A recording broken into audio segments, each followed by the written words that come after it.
मैं हूं अभिषेक चंद्रा और आप देख रहे हैं livecities.in। अगर आप बिहार की राजनीति में रुचि रखते हों तो शिवानंद तिवारी का नाम ना जानते हों ऐसा हो ही नहीं सकता। शिवानंद तिवारी ने आपातकाल से लेकर जयप्रकाश नारायण आंदोलन और अब तक का दौर देखा है। livecities.in पर खुद मौजूद हैं शिवानंद तिवारी, जो कि आज की राजनीति पर चर्चा करेंगे, खासकर बिहार की राजनीति पर। शिवानंद जी, बहुत स्वागत है आपका livecities.in पर। सबसे पहले हमें बताएं, क्या आप ये महसूस कर रहे हैं कि नीतीश कुमार की नैया भाजपा के साथ डगमगा रही है? अब देखिए, आज जो सर्वदलीय बैठक हुई जिसके जरिए ही ये 15वीं वित्त आयोग को एक ज्वाइंट जो है और इग्नोनिमस जो है वो स्मार पत्र देने का बिहार के संदर्भ में, उसमें रामचंद्र बाबू जो जनरल सेक्रेटरी हैं, राज्यसभा के मेंबर हैं, उन्होंने जो मीटिंग में उनका जो भाषण था और मीटिंग के बाद जो उन्होंने मीडिया से बातचीत करते हुए जो कुछ कहा है, उससे लग रहा है कि कुछ है, गड़बड़ मामला चल रहा है। अब क्या गड़बड़ मामला है, अब ये नहीं कहा जा सकता है। एक परिवर्तन जो है नीतीश कुमार के रुख में, ये जो अभी बाई इलेक्शन हुआ और बाई इलेक्शन में अररिया लोकसभा सीट हम लोग जीते, जहानाबाद विधानसभा सीट हम लोग जीते और भभुआ का विधानसभा सीट हम लोग हारे। लेकिन ये दोनों इम्पॉर्टेंट इस मामले में है कि देखिए, महागठबंधन के रूप में 2015 में जब विधानसभा का चुनाव हुआ था तो जहानाबाद सीट पर राष्ट्रीय जनता दल के जो उम्मीदवार थे मुद्रिका सिंह यादव, वो 30,000 वोट से जीते थे। उनके देहांत के बाद उनके बाई इलेक्शन हुआ। उस बाई इलेक्शन में मैंने उस समय 2015 में नीतीश और लालू एक साथ थे। बाई इलेक्शन में नीतीश और बीजेपी एक साथ और महागठबंधन कांग्रेस से राजद हम लोग एक साथ, आप 35,000 वोट से हम लोग जीते। अब ये एक अजीब तरह का फिनोमेना है। वही अररिया में आप देखिए कि अररिया में 2014 में जो चुनाव हुआ था उसमें तस्लीमुद्दीन साहब राष्ट्रीय जनता दल के उम्मीदवार थे, 4 लाख कुछ हजार वोट उनको आया था। और बीजेपी और नीतीश कुमार जेडीयू, ये दोनों अलग अलग लड़े थे, लेकिन दोनों का वोट मिलाकर तस्लीम साहब के वोट से ज़्यादा था, आरजेडी के विजयी उम्मीदवार से ज़्यादा था। अब अभी जो बाई इलेक्शन हुआ, दोनों एक साथ हो गए, नीतीश और बीजेपी। लेकिन हमारा जो उम्मीदवार जीता वो 2014 में जो वोट मिला था 4,07,000, लगभग 1 लाख वोट बढ़ गया। ये दोनों घटना, दोनों नतीजा जो है उससे साबित होता है कि नीतीश कुमार के महागठबंधन से हटने के बाद मैंने कमजोर होने के बदले महागठबंधन और मजबूत हुआ है और नीतीश कुमार का वोट बैंक जो है लगभग मैंने 0 पर पहुंच गया। ये स्थिति है। अब आपका वोट बैंक नहीं है तो आपकी पूछ कौन करेगा? तो नीतीश कुमार ये पोस्चर पूरा का पूरा दे रहे हैं, अपने आप को सेकुलर साबित करने की कोशिश कर रहे हैं, अपने आप को मैंने बिहार के तरक्की के लिए जैसे बहुत चिंतित थे और इसके लिए जो है वो नरेंद्र मोदी सरकार से झगड़ने के लिए तैयार दिखाई दे रहे हैं। तो ये सब बता रहा है कि पोस्चर वो अपना बदल रहे हैं। अब पोस्चर बदलने से उनको क्या गेन होने वाला है ये कहना मुश्किल है, क्योंकि देखिए, बिहार के विशेष राज्य का दर्जा वाला मांग जो है वो पुरानी मांग है। हम उस समय नीतीश कुमार के साथ थे, बल्कि विशेष राज्य की दर्जा के लिए जो अभियान समिति बनी थी उसके हम अध्यक्ष हुआ करते थे। हमने पूरा डिटेल तैयार किया था कि भाई क्यों हमको विशेष राज्य का दर्जा चाहिए। तो हम ये मान के चलते हैं कि बिहार जो है उपनिवेश की तरह रहा है।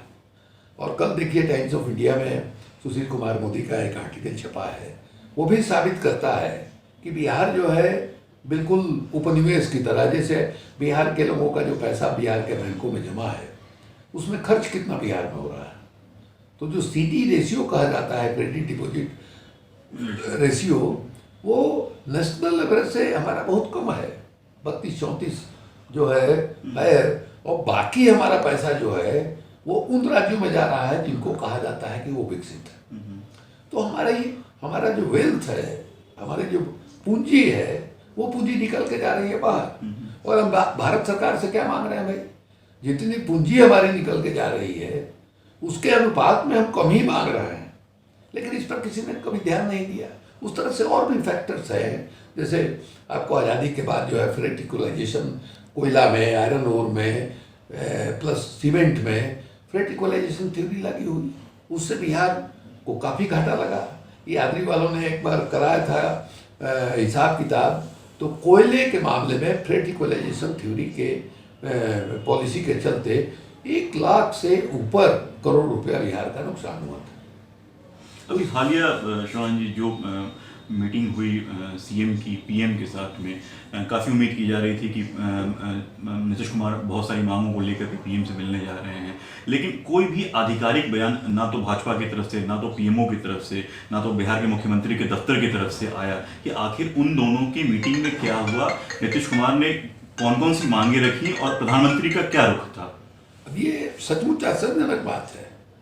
मतलब अगर कुछ हासिल हुआ रहता उस बातचीत से नीतीश तो ये लोग ढिंढोरा पीटते। हाँ, तो उसको कहे होते, माने ताल ठोक के कहते कि हाँ भाई हमको से बातचीत हुई और प्रधानमंत्री जी ने बिहार के लिए ये कमिटमेंट जो है किया है, ये बात तो खुल के कहते।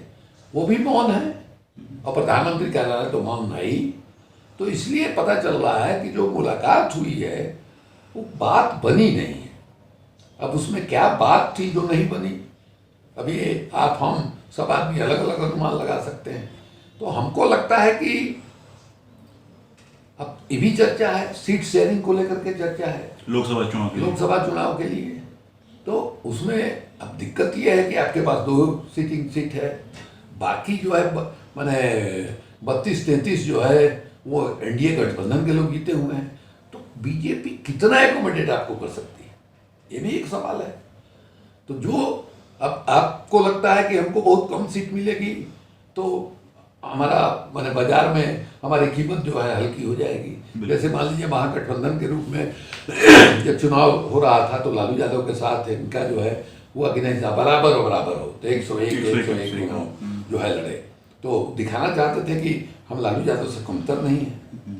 तो भारतीय जनता पार्टी में जो स्थिति हो गई है, जो 2014 का लोकसभा का चुनाव हुआ है, उसमें जो रिजल्ट आया है नीतीश कुमार का, वो रिजल्ट ऐसा है कि उनको बहुत सीट मिलने की गुंजाइश नहीं दिखाई दे रही, और बहुत कम सीट पर ये लड़ेंगे तो इनको लगेगा कि कुछ है ही नहीं, औकात खत्म इनकी हो गई।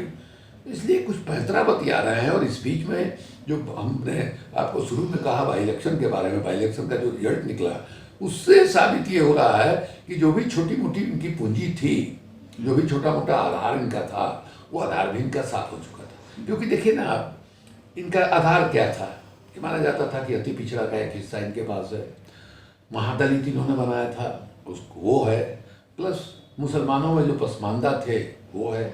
ये 3 तबका जो है इनके साथ था।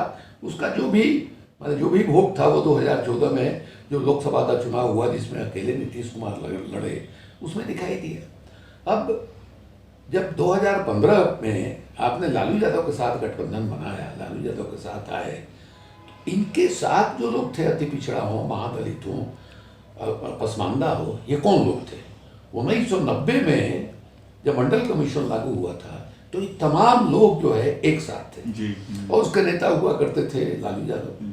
तो मान लीजिए किसी कारण से लालू यादव मैनेज नहीं कर पाए थे, तो ये वोट जो उनके पीछे था वो छिटक करके कुछ नीतीश कुमार के पास चला गया, कहीं बीजेपी के पास चला गया। अब ये भी वोट लौट करके चला आया लालू यादव के पास, लालू यादव के नेतृत्व में। अब नीतीश कुमार गए तो जो वो लौट के नहीं गया, वो पुराने घर में रह गया, पुराने घर में रह गया। क्योंकि देखिए अब ये जो उधर से लौट के आए तो समाज के एक मजबूत तबका को एंटोगोनाइज करके आए, क्योंकि बीजेपी के साथ जब नीतीश कुमार का अलायंस था तो अपर कास्ट के लोग थे, तो इनका जो ये कमजोर तबके वाला जो बेस था उसको एक अपर कास्ट का सहारा था। अब वहां से वो अलग हटे तो उस मजबूत तबके को इन्होंने नाराज किया, एंटोगोनाइज उसको किया। फिर यहाँ अब ये लौट के उनके पास नहीं जा रहा है, पुराने घर में रह गया है। तो ये नीतीश कुमार का संकट जो है यही है। तो शिवानंद तिवारी क्या अनुमान लगा रहे हैं, लोकसभा चुनाव से पहले भाजपा और जेडीयू में कुछ टकराव नजर आएगा? कहना मुश्किल है। उसके बाद नीतीश कुमार के पास रास्ता कहाँ है? नीतीश कुमार करेंगे क्या? नीतीश कुमार के साथ अगर अकेले अकेले लड़ने के लिए सोचते हैं तो अकेले लड़ने का औकात नहीं है। तो 2014 में अकेले लड़े थे, उससे भी पूरी गति रहेगी इनकी, तो अस्थायी रूप से समाप्त हो जाएंगे बिहार के राजनीतिक परिदृश्य से। तो ये आए उनके सामने संकट। चलते चलते आखिरी सवाल, आरजेडी ने आपको राज्यसभा में नहीं भेजा, इसकी टीस तो कहीं ना कहीं होगी। देखिए नहीं, ये सब तो मैंने अब भेजती तो अच्छा लगता, अभी हम कहें कि नहीं साहब बिल्कुल हम साधु संत हैं, ऐसा नहीं है। लेकिन असली चीज़ ये है कि हम 75 साल की उम्र हो रही है और हम जेपी मूवमेंट के प्रोडक्ट नहीं हैं, हम समाजवादी आंदोलन के जी। तो एक जो जिंदगी भर जो हमने जिस धारा की राजनीति की, वो धारा खतरे में दिखाई दे रही है। नरेंद्र मोदी का जो हिंदुत्व है, कट्टरवाद है, वो जो हम लोगों ने सामाजिक न्याय की लड़ाई लड़ी, सामाजिक समता की, आर्थिक समता की लड़ाई लड़ी, उस लड़ाई से जो कुछ थोड़ा बहुत हम लोगों ने हासिल किया, हमको याद है 1964-65 में जब हम लोग समाजवादी विधानसभा का में काम करते थे, 1970 में हमने पुरी के शंकराचार्य के खिलाफ मुकदमा दायर किया था। पुरी के शंकराचार्य ने ही पटना में कह दिया था कि हरिजन पैदाइशी अछूत होते हैं। उस मुकदमे में रामविलास पासवान मेरे गवाह थे, 1970 की बात मैं कर रहा हूँ। तो ये लड़ाई जो हम लोगों ने लड़ी, उसको हमने शंकराचार्य पर मुकदमा किया, उसके लिए कितनी गाली सुने हमने। हमको लोग चिट्ठी लिख के कहते थे कि तुम हरामी हो, दोगला हो, शिवानंद से नाम अपना बदल के सुलेमान रख लो, ये स्थिति थी। तो जो कुछ हम लोगों ने उस लड़ाई से हासिल किया था, आज उस पर खतरा उपस्थित हो गया है। जो सोशल स्पेस जो है पिछड़ों को मिला, दलितों को मिला लंबे संघर्ष के बाद, उस पर खतरा पैदा हो गया है। और हम लोग ये मानते हैं कि जो आरएसएस है और भारतीय जनता पार्टी है, भारतीय जनता पार्टी तो आरएसएस का ही समझिए बच्चा है। आरएसएस जो है भारतीय संविधान पर उसको यकीन नहीं है, उसको फेडरलिज्म पर यकीन नहीं है, उसको माने लोकतंत्र पर यकीन नहीं है। और ये खुलेआम वो लोग कहते हैं। वो अनंत हेगड़े जो कर्नाटक का मिनिस्टर है, उसने कहा कि हमको हमारा अगला कदम है संविधान को बदलना। और लोगों ने भी कहा है कि संविधान को बदलना, ये गांधी को नहीं, नाथूराम गोडसे वाले लोग हैं। अब उसको वो जो खतरा है नरेंद्र मोदी के शासन में रहने की वजह से, वो खतरे को देख करके ये मजबूत लड़ाई जो है लालू यादव के ही नेतृत्व में लड़ी जा रही है। तो मान लीजिए कि हमारा व्यक्तिगत कहीं पसंद नापसंद वाली बात एक अलग है, एक बड़ी जो लड़ाई है वो लड़ाई हम कहाँ से लड़ेंगे? बिल्कुल बिल्कुल। तो इसलिए एकदम मजबूती के साथ है। और लालू के प्रति, लालू हमसे उम्र में छोटे हैं, राजनीति में भी हम उनसे सीनियर रहे हैं, लेकिन जिस ढंग से वो आदमी मजबूती के साथ खड़ा है, ये कहिए कि यही फेज है उसके प्रति जो है मेरे मन में इज्जत का भाव पैदा हुआ। उसके पहले इस तरह का माने हमारे अंदर फीलिंग नहीं थी, लेकिन जिस मजबूती के साथ खड़ा है कि हम फांसी पर लटक जाएंगे लेकिन हम इन ताकतों के सामने जो है समर्पण नहीं करेंगे, ये कोई साधारण बात नहीं है। और पूरा का पूरा परिवार जो है वो निशाने पर है। अब तेजस्वी को जिस तरह से इन लोगों ने रेलवे वाले मामले में डाला है, जिस समय का ये मामला है उस समय तेजस्वी की उम्र रही क्या होगी? 14-15 साल का लड़का रहा, वो उसमें कहाँ से आ गया? अब ये संदेह लग रहा है हम लोगों को कि जो रेलवे वाले मामले में लालू यादव के घर पर सीबीआई का रेड पड़ा, ये तेजस्वी का नाम एफआईआर में डाला गया, ये एक एलिबाई बनाया गया महागठबंधन से निकलने के लिए नीतीश कुमार का। उसके बाद जो है चार्जशीट लंबे अरसे तक दाखिल नहीं हुआ। तेजस्वी ने बार बार चैलेंज किया कि साहब अगर आपके पास एविडेंस था तो आप हमारे ऊपर चार्जशीट क्यों नहीं कर रहे हैं?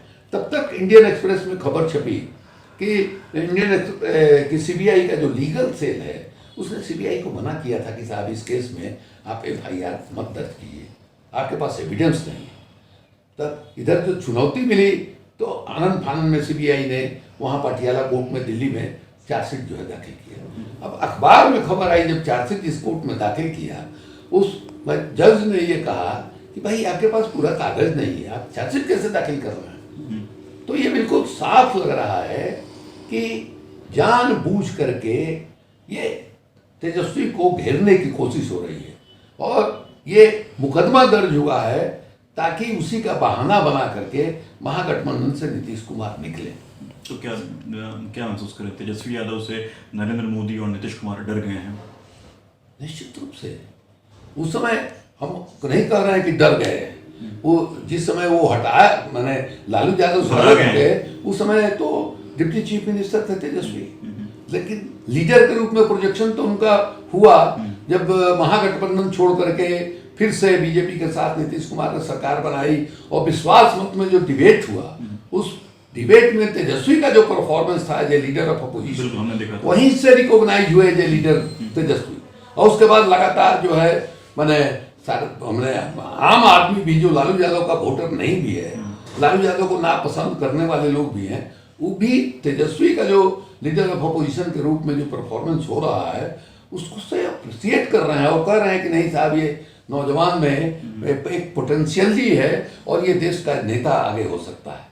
तो ये तो तो कहीं ना कहीं एक घबराहट तो विपक्ष में जरूर होगी तेजस्वी यादव को लेकर के। मोदी बिल्कुल देखिए भविष्यवाणी करना ठीक नहीं है, लेकिन एक माने समझिए कि 52-53 वर्षों से हम लोग जो है राजनीति कर रहे हैं, समाज की जो हमारी समझ है उसके आधार पर हम कह रहे हैं कि अगला जो भी चुनाव होगा वो उस चुनाव के बाद जो है तेजस्वी के ही नेतृत्व में सरकार बननी है, ये पक्का है। तो आखिरी सवाल, क्या शिवानंद तिवारी ने भी तेजस्वी यादव को अपना नेता मान लिया है? देखिए नेता मानने के क्या सब कोई जरूरी है कि सबको नेता ही माना जाए? आज के जमाने में मेरा कोई नेता नहीं है, लेकिन तेजस्वी ही है जिसको लेकर के हम लोग की कट्टरवादी ताकतों को यहाँ परास्त कर सकते हैं और भविष्य का नेता है वो।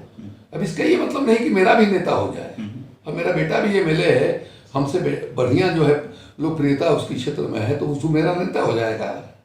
ये गलतफहमी नहीं है, हम पार्टी में है, पार्टी का वो नेता है और हमारी हर तरह से कोशिश होगी कि उसको ताकत मिले।